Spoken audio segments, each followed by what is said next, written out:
एक लालची बेटे की रुला देने वाली कहानी।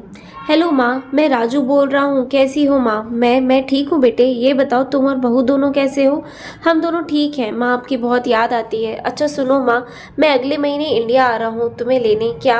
हाँ माँ, अब हम सब साथ ही रहेंगे। नीतू कह रही थी माँ जी को अमेरिका ले आओ, वहाँ अकेली बहुत परेशान हो रही होंगी। हेलो, सुन रही हो माँ? हाँ बेटे। बूढ़ी आंखों से खुशी की अश्रुधारा बह निकली।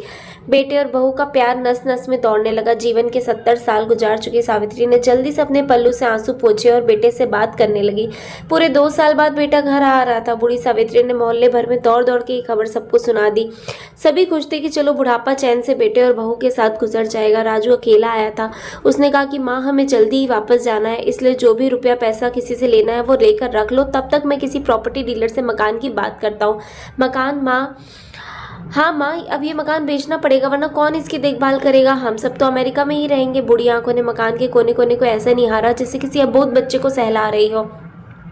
आनंद फानन और औने पौने दाम में राजू ने मकान बेच दिया। सावित्री देवी ने वो जरूरी सामान समेटा जिसके उनको सबसे ज्यादा लगाव था। राजू टैक्सी मंगवा चुका था। एयरपोर्ट पहुंचकर राजू ने कहा, हाँ माँ, तुम यहाँ बैठो, मैं अंदर जाकर सामान की जांच और बोर्डिंग और वीजा का काम निपटा लेता हूँ। ठीक है बेटे।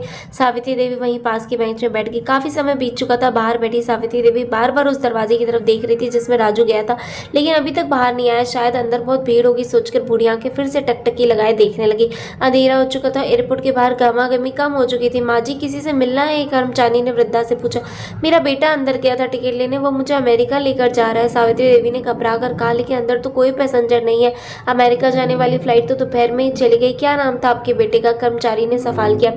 राजू। सावित्री के चेहरे पर चिंता की लकीरें उभर आई। कर्मचारी अंदर गया। कुछ देर बाद आकर बोला, माँ जी, आपका बेटा राजू तो अमेरिका जाने वाली फ्लाइट से कब का जा चुका। क्या?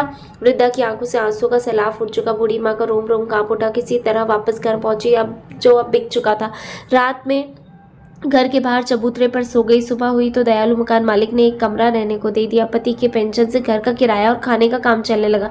समझ गुजरने लगा। एक दिन मकान मालिक ने पिता से पूछा, माँ जी, क्यों नहीं आप अपने किसी रिश्तेदार के यहाँ चली जाएं? अब यहाँ आपकी उम्र हो गई है, बहुत अकेली कब तक रह पाएंगी? हाँ चली तो जाऊँ, लेकिन कल मेरा बेटा आएगा, फिर कौन उसका ख्याल रखेगा? आंखों से आंसू आने लग गए। दोस्तों, विनती, माँ बाप का दिल कभी मत दुखाना। शिक्षा, माँ तो माँ होती है।